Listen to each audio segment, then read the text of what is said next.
Me tomé un pequeño atrevimiento respecto de la presentación o de la consigna de la asociación, en el sentido de intentar hacer una lectura de la experiencia del programa Remediar a partir del contexto actual en el que estamos y tratar de explicar de alguna manera, si se quiere, contrafáctica, porque considero que es una experiencia importante y porque me parece que es exitosa y potencialmente replicable. Muy brevemente, porque seguramente a lo largo de todas las jornadas lo van a poder ver, pero el contexto general del sistema de salud en Argentina es de una profunda inequidad en la cobertura, fundamentalmente porque el acceso a las prestaciones progresivamente depende más de las capacidades de pago. Se mencionó hoy en la mañana el representante de OPS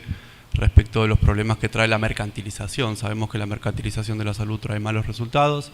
La Argentina tiene un contexto jurídico endeble, porque no hemos logrado superar la emergencia sanitaria a pesar de todo el tiempo que ha transcurrido y, digamos, esto se agrava porque como la seguridad social entra nuevamente en una fase descendente, otra vez tenemos presión significativa sobre el sistema público y requerimos un sistema público con fuerte capacidad de respuesta.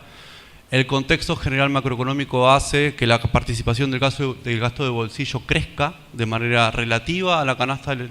general de los hogares y de manera particular en lo que corresponde al gasto de salud. Eso profundiza la regresividad, porque como las familias tienen un presupuesto acotado, la mayor parte de las familias tienen un presupuesto acotado, que compiten con estos presupuestos, esto hace que el financiamiento directo dependa mucho de ese presupuesto. En familias con poco acceso, eso supone mayor nivel de regresividad. El problema de los subsidios cruzados seguramente habrá largo y tendido para comentarlo, pero es un problema que abarca más o menos el 30-40% de los sectores. Y a esto le tenemos que sumar que se agrave, me sumo a lo que comentaba Pablo, la descoordinación de políticas sobre texto de la desaparición del Ministerio o la degradación del Ministerio, para decirlo un poquito mejor, a Secretaría de Gobierno de Salud. En el caso particular de medicamentos, estamos observando desde hace ya un par de años seguidos un descenso en el acceso medido en unidades vendidas. Ustedes saben que el principal indicador que tenemos de acceso en población general es lo que se vende en el canal farmacia, y este es lamentablemente el segundo año consecutivo en el que tenemos una caída en cantidad de unidades.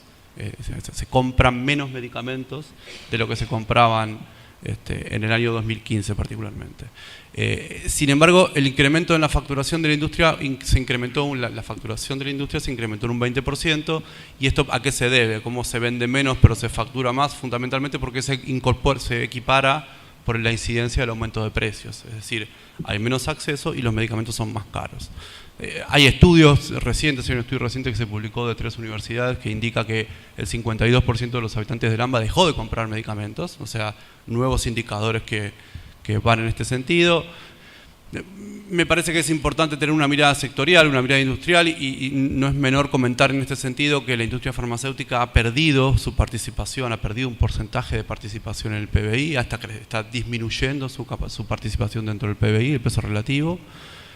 Además ha cambiado su tipología o ha cambiado su morfología. Es un mercado que se orienta progresivamente hacia las enfermedades, hacia los medicamentos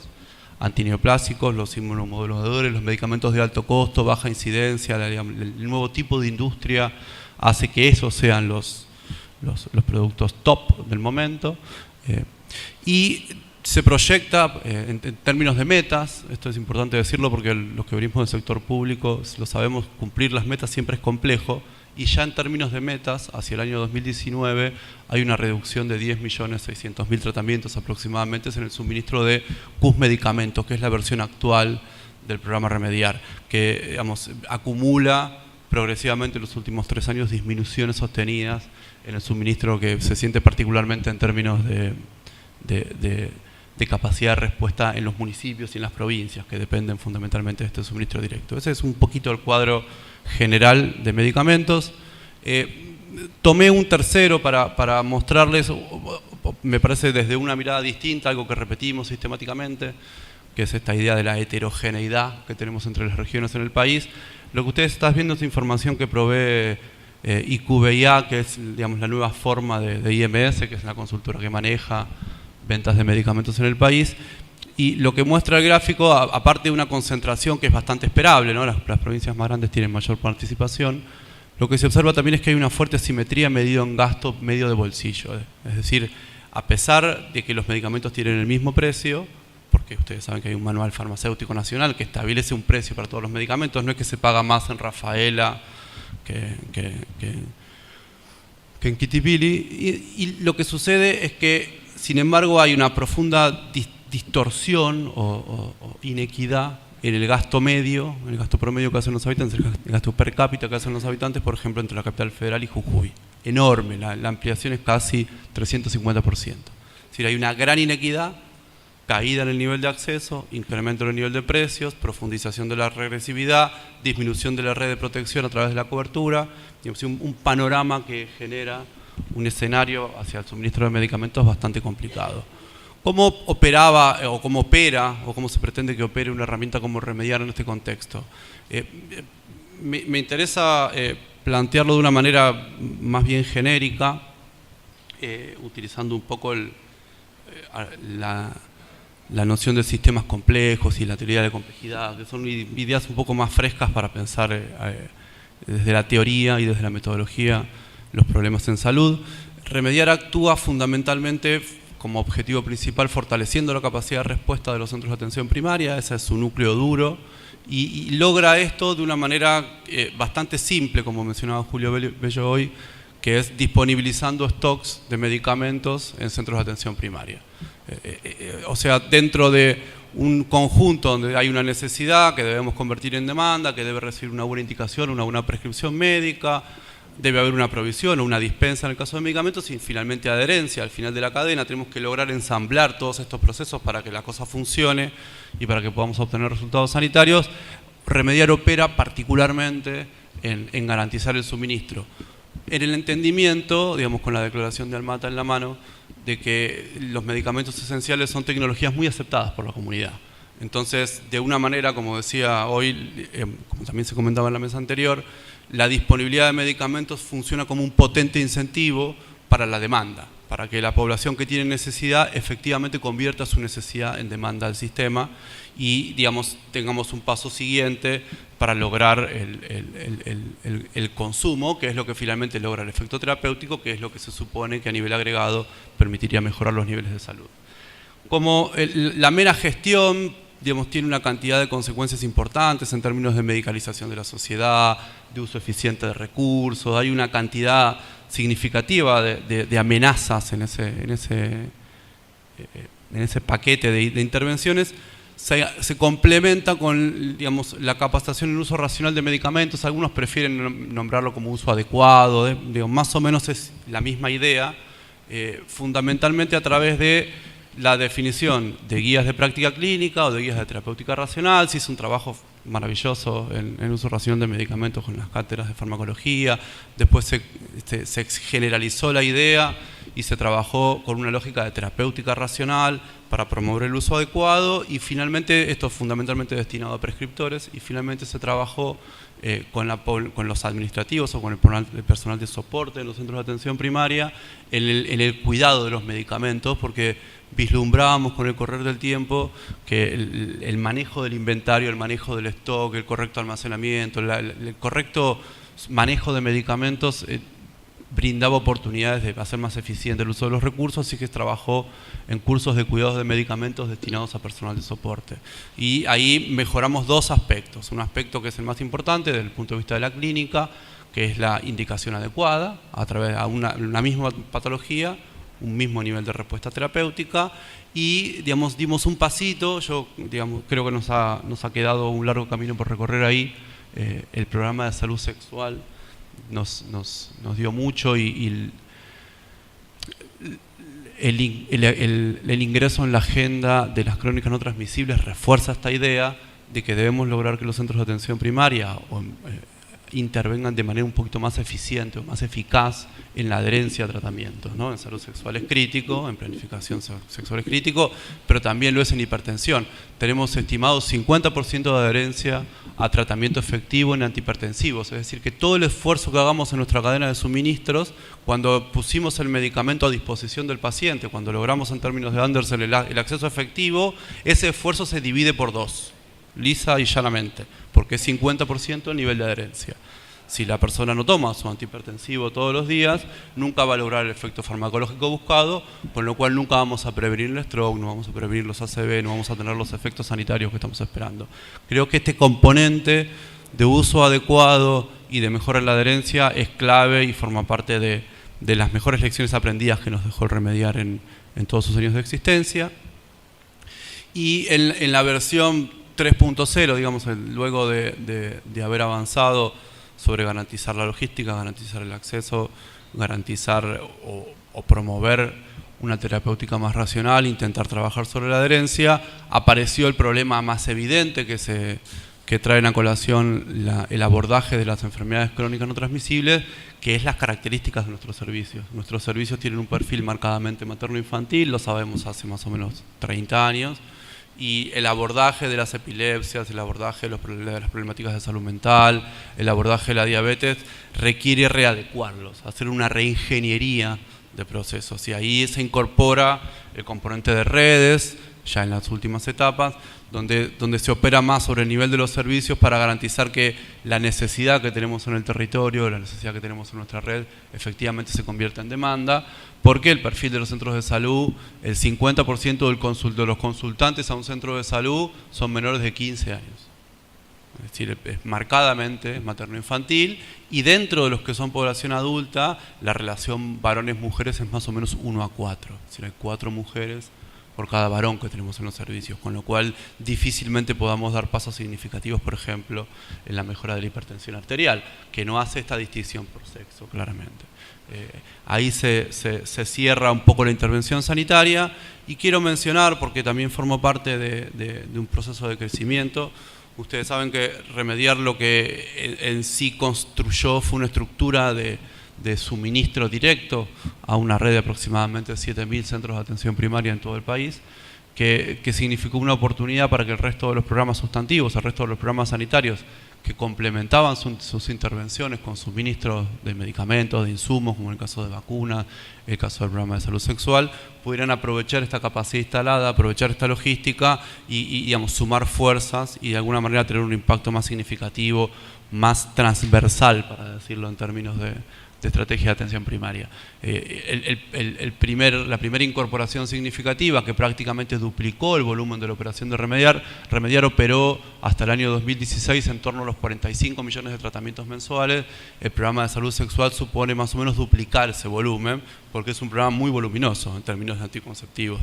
de MAC, tanto orales como inyectables. Después se incorporaron programas que en términos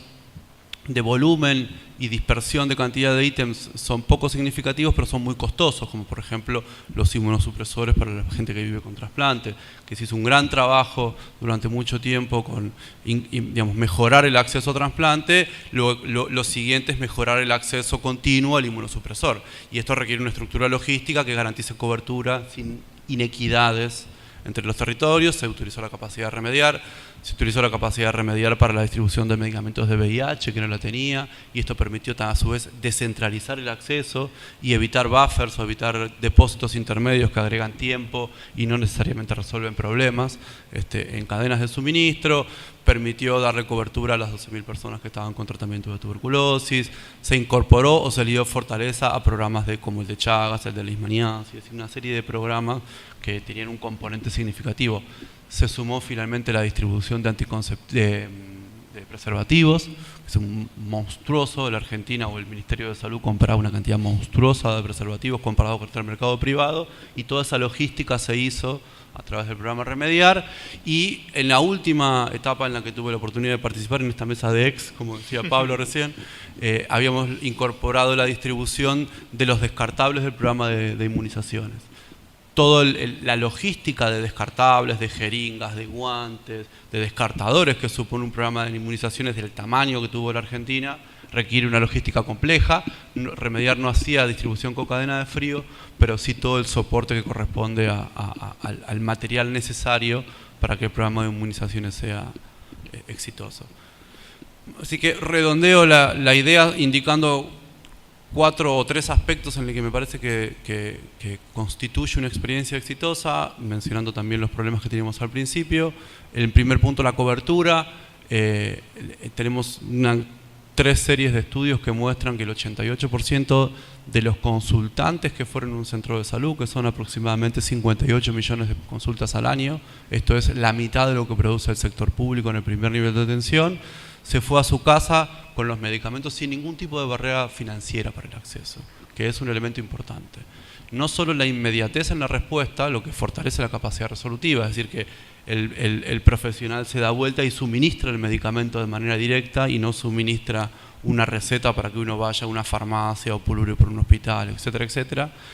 No solo la inmediatez en la respuesta, sino también el trabajo sistemático contra las barreras de acceso, particularmente las económicas, las financieras, ¿no? Los copagos, los bonos contribución, el 15 pesos la ecografía los jueves, ese tipo de prácticas que se habían extendido cuando el Estado se retira en el 90 y las cooperadoras salen desde los territorios locales a suplir la falta del Estado y se autofinanciaban en muchos casos cobrando las consultas y digamos, remediar suponía una oportunidad para eso. Entonces hubo un trabajo sistemático de reducción de esas barreras de acceso. También hubo un trabajo importante en términos de inteligencia sanitaria, por cuestiones de tiempo no los vamos a mencionar, pero se identificaron unívocamente 16 millones de personas que son consultantes que recibieron prescripción y de esas personas tenemos información, por ejemplo, si es hipertenso, qué antihipertensivo se le suministró, si era correcto o no. Esa información se trabajó mucho con las universidades nacionales, de las facultades nacionales de medicina, de universidades públicas y de gestión privada, mostrando la información y diseñando programas curriculares que corrigieran de alguna manera esa variabilidad en la práctica. El otro elemento importante para mí,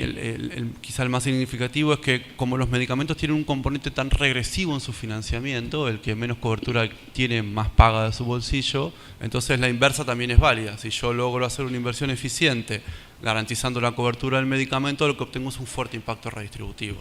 De hecho, la relación que hay, o que había, entre el precio de compra de los medicamentos que Remediar ponía en los centros de salud, sumándole el costo de la logística, que no es un costo menor, comparado con el costo en farmacia, es decir, con el costo promedio de lo que a esa persona le hubiera salido comprar ese medicamento directamente en la farmacia, porque estamos hablando de población que no tiene cobertura, con lo cual paga 100%, o 80% si la farmacia le hace un descuento por pago en efectivo y evade el IVA. Ese costo, esa relación era de 1 a 11 aproximadamente.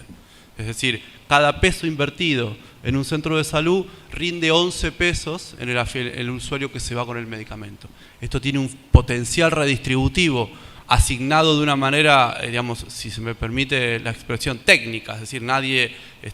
hace un uso oportunista de la amoxicilina, ¿se entiende? Uno no va a consumir una amoxicilina porque tengo un impacto, digamos, porque la compro a 11 y la pago a 1. Consumo una amoxicilina porque un profesional me la indica. Digamos, hay una buena idea de focalización y un impacto tal que redujo en el 2003, en pleno contexto de crisis, el 50% de la inequidad en el gasto en medicamentos medido por el índice de Gini, que en el 2010, ya con el alejamiento de la crisis, se ubicó en torno al 20%. Ustedes, para los que conocen el índice de Gini, es un indicador dificilísimo de mover y esta inversión significó objetivamente un importante impacto redistributivo. Y finalmente, para mencionar dos puntos vinculados con los procesos, digamos, la progresiva integración de la logística sanitaria federal no solo permitió fortalecer e integrar programas sustantivos, sino también fortalecer capacidades de logística provinciales, que suponen otra debilidad. Yo, como soy una persona sin territorio, no tuve esa experiencia, pero las que los tuvieron, las que trabajaron en provincia, saben que mover el suero, mover el algodón, mover la mantelería, mover los medicamentos, mover los suministros que requiere un sistema de salud provincial, que bien describió Pablo, supone un esfuerzo y requiere una capacidad y un tipo particular de cuidado que no siempre estaba debidamente resguardado. La estructura de remediar fue, me parece, bastante bien aprovechada